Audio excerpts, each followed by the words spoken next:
बोल के गोल ना हो जाए, वायदे करके फेल ना हो जाए, इसके लिए जरूरी है कहना, वो कहना जो नेता सुनना नहीं चाहते और वो कहना जिसे सुनकर नेता सुधरना नहीं चाहते।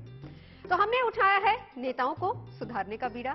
तो नेताओं को उनकी आवाज में सुनाएंगे, नेताओं के तरीकों से नेताओं को समझाएंगे, ऐसा कुछ करेंगे धमाल जिसे सुनकर नेता भी कहेंगे कहने भी दो यारो। क्रिसमस आने वाले हैं, लेकिन हमारे खड़गे जी हैं अभी तक दशहरा ही मना रहे हैं। भाई इन्हें मोदी जी हर जगह नजर आ रहे हैं, यहां भी वहां भी, एमसीडी से लेकर गुजरात चुनाव तक। अब मुश्किल ये है कि जनाब अभी अभी नए नए पार्टी के अध्यक्ष बने, खुद को प्रूव करना है, कुछ करके दिखाना है, मतलब जीत के दिखाना है, माफ कीजिए ये दिखाना है कि कांग्रेस भी गंभीरता से चुनावी मैदान में डटी हुई है। वैसे प्रेशर इतना है, आदत तो रही नहीं, इसीलिए खड़गे जी से गलती से मिस्टेक हो गई है। मोदी जी को ये बीमारी हो गया है हर जगह दिखना, बिना मतलब दिखना। और मैं रावण बोला रावण मतलब अहंकार। एमसीडी, गुजरात, आए चुनाव, हर जगह उनको चेहरा दिखाने का बीमारी बोला तो देखिए पूरे देश में बवाल मच गया। पात्रा जी ने प्रेस कॉन्फ्रेंस कर दी है इस पे। हाँ, इनका बीपी देखिए, अभी से केवल नाम लेने से बीपी हाई हो रहा है। अरे पूरी कांग्रेस पार्टी, आपकी पूर्व अध्यक्षा क्या क्या कहा, मौत का सौदागर, खून का सौदागर। नाम नहीं लेंगे आप लोग, चिल्लाने कुछ नहीं बोला है सोनिया जी ने, कभी नहीं कहा है, मैं देखता हूँ। भाई साहब सुनिए तो सही। सोनिया जी के बारे में तो बोलते हैं आप लोग, बात कीजिए आप, पुराने बयान। इनको पेट में इंजेक्शन लगवाने पड़ेंगे। देखिए ऐसे कंट्रोल नहीं होगा। देखिए इतनी तेज बोलने की आवश्यकता नहीं है। सुन लीजिए, आप बोल रहे थे, मैं बीच में नहीं बोला। कौन कौन सी गाली नहीं दी, मौत का सौदागर बोला, है खून की दलाली करने वाला, नीच। अरे अभी तो आपके वो कौन मिस्त्री साहब हैं, वो औकात बता रहे थे। अब आपको आपकी औकात इस गुजरात के चुनाव में अच्छा, वैसे एक बात है पात्रा जी, माफ कीजिए मैं टोकूंगी आपको, वो आजकल इसी पर आपने रावण को लेकर मुद्दा बनाया है और उधर से सुपर्णखा वाला मुद्दा भी खड़ा हुआ है। हाँ, तो देखिए वो साउंड इफेक्ट जो जैसे आते हैं उसको मोदी जी ने वैसे आपके सामने प्रस्तुत किया। आपके पास भी साउंड इफेक्ट हो हा वाले हैं। अगर कोई उस तरह से ये महिला का सम्मान नहीं करते हैं लोग, महिला का सम्मान। कौन कह रहा है इसमें महिला? रावण बोला तो दिक्कत तकलीफ होता। इसमें पुरुष और महिला कहाँ से आ गया भाई साहब? देखिए आपकी उम्र 80 से ऊपर है, जो भी 1-2 साल के लिए बने हैं शांतिपूर्वक बैठिए। सबरी के समाज से हम मिला के ना तो कांग्रेस और ना ही बीजेपी, दोनों लगता है हर दिन रामायण पाठ कर रहे हैं और रामायण से बाहर निकल ही नहीं पा रहे। फिलहाल हम आगे चलते हैं। कहते हैं हीरा है सदा के लिए। अब जरा हम हीरो को परख लेते हैं, मतलब हम तो नहीं परख सकते, लेकिन दोनों असेट्स हैं, हीरे हैं। बाबा राहुल गांधी ने दे दिया है सर्टिफिकेट, कहा है कि ये दोनों हमारे हीरे हैं, मतलब गहलोत और सचिन पायलट। लेकिन वो कहावत है ना कि हीरा हीरे को काटता है।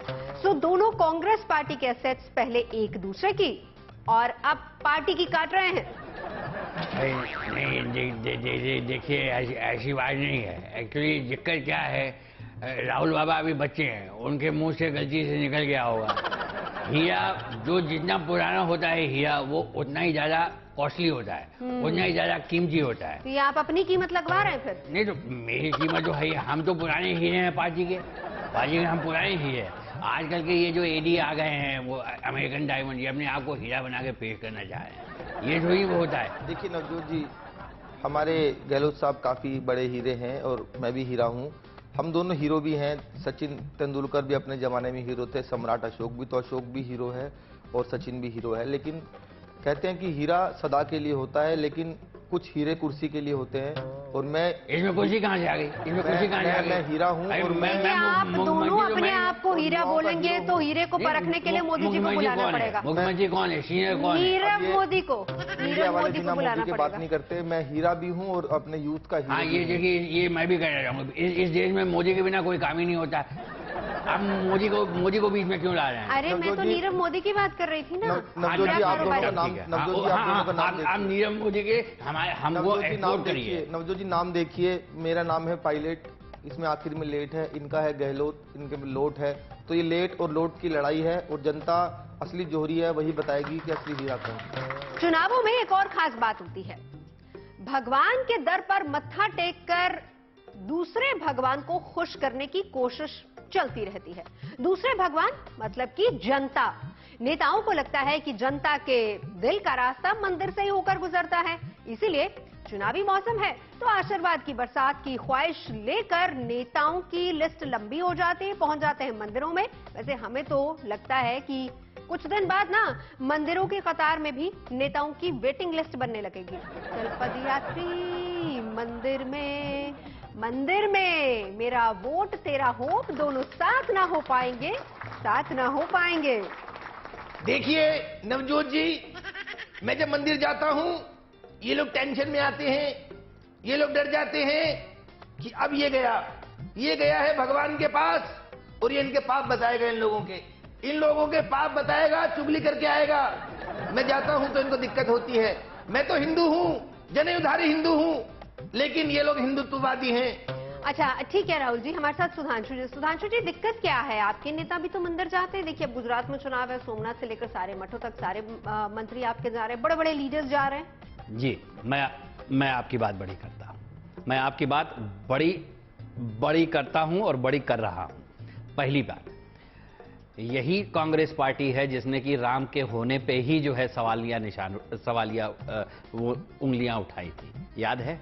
यही कांग्रेस पार्टी है जिन्होंने कहा कि राम तो है नहीं और हम तो राम मंदिर के नाम पे और राम मंदिर जाने के लिए बदनाम है। और हमारे तो हर नेता, हम सनातनी हैं और हर सनातनी को मंदिर में जाएगा, वो अपने इष्ट की पूजा करता है, आशीर्वाद लेता है। आप तो मानते ही नहीं है भाई। आपने कब माना राम को?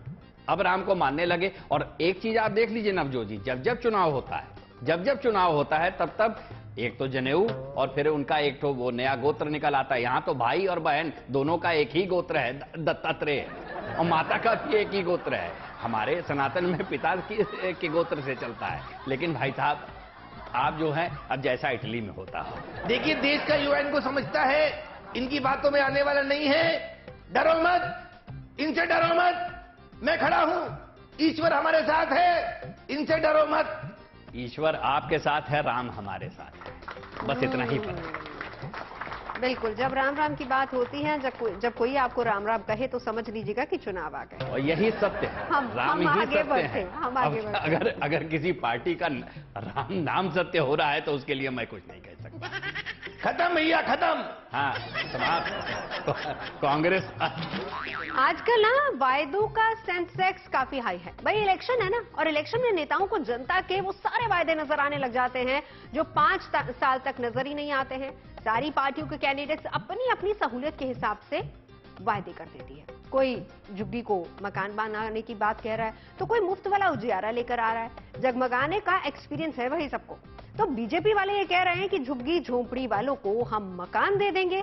आम आदमी पार्टी ये कह रही है कि गुजरात में फ्री की सेल लगा देंगे, मतलब फ्री बिजली, फ्री पानी। ये वाला वायदा, सच्चे दिन का वायदा लेकर आम आदमी पार्टी की तरफ से अरविंद केजरीवाल पहुंचे हैं गुजरात में। दोनों हमारे साथ हैं, देखते हैं किसके वायदे में कितनी मजबूती है। नमस्कार दोस्तों, मैंने कुछ वादे किए हैं और आपका भाई जब वादा करता है तो उसको पूरा भी करता है।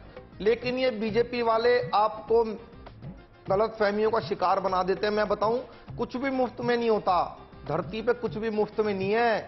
अगर केजरीवाल कुछ मुफ्त में दे रहा है तो बदले में जनता का प्यार ले रहा है, प्यार दे रही है जनता। मुझे अपना भाई मान चुकी है, गुजरात का हर आदमी मुझे अपना भाई, अपना बेटा मानता है। अगर मैं प्यार ले लेता हूं तो मैं अगर थोड़ी सी बिजली पानी दे देता हूं तो बीजेपी वालों को क्या आफत आ जाती है, मुझे समझ में नहीं आती। अच्छा, ये तो नहीं सर जी, ये तो वो गुजरात वाला वादा का आपने तो एमसीडी में भी बोला ना कि जितने भी आरडब्ल्यूएस होंगे वो सारे ही पार्षद का काम करेंगे। यही तो मैं चाहता हूं। मैं चाहता हूं पावर जनता के हाथ में चली जाए।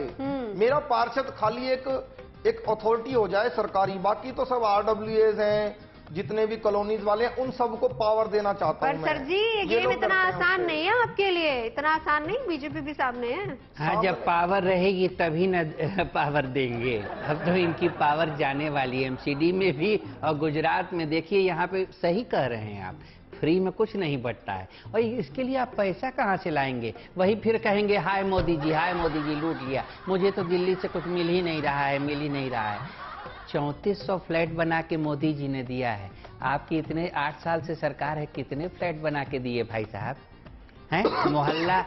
अब देखिए खांसना शुरू नवजोत कर जी, दिया। ये कफ लोग सिरप कह रहे हैं, दीजिए। ये लोग अरे कह भाई रहे हैं, ठंड का हम आपको मौसम फ्री है में- ना तिवारी नहीं जी, नहीं, ठंड हम का इनको मौसम फ्री है। में कफ सिरप बांट देते हैं, हम कफ नवजोत सिरप जी, ये लोग पहुंचवा कह देते रहे हैं हैं। जनता तो कह रही है केजरीवाल को भारत रत्न दे दो, इन हाँ, लोगों को दिखाई वो नहीं जनता कह रही है। कौन सी जनता है? कैसे कैसे सपने आते हैं, ए हो केजरीवाल का सपना देखो। ये मजाक अब की बार जनता बताएगी आपको, जनता बताएगी आपको। मजाक सारे आप देश की कर रहे जनता हैं कि बताएगी। हम तिवारी भाई जी वैसे गेम आपके लिए भी बहुत आसान नहीं है। चलिए हम लेकिन इंतजार लेकिन करेंगे कि जूझना तो जनता है ने ना। किसके देखिए- वायदों पर ज्यादा भरोसा किया आप भी है। अच्छा गाते अरे हैं, अरे भाई 3400 गायक बड़े अच्छे हैं। ये केवल बात करते हैं। आप गाना बड़ा अच्छा गाते हैं। हाँ तो वो तो हम करते ही। आप गोली मैं आपका बहुत कार्यक्रम अच्छी कराऊंगा, देते मैंने हैं। पहले भी कहा था, काश फिर वही कहने जा रहा हूं, गोली उनका कार्यक्रम काश वही गोली खाली होते तो आज खांसी कब की दूर भाग गई होती। आप जो जनता को गोली दे रहे हैं वो खुद खाइए भाई मैं साहब। खांसते खांसते खास बन गया, इन लोगों को ये दिखाई नहीं देता। हाँ, और मैं अभी- इनके गले की फांस बनाऊंगा। चलिए ये थी नेताओं पर हमारी चकल्लस कवि सम्मेलन के लिए।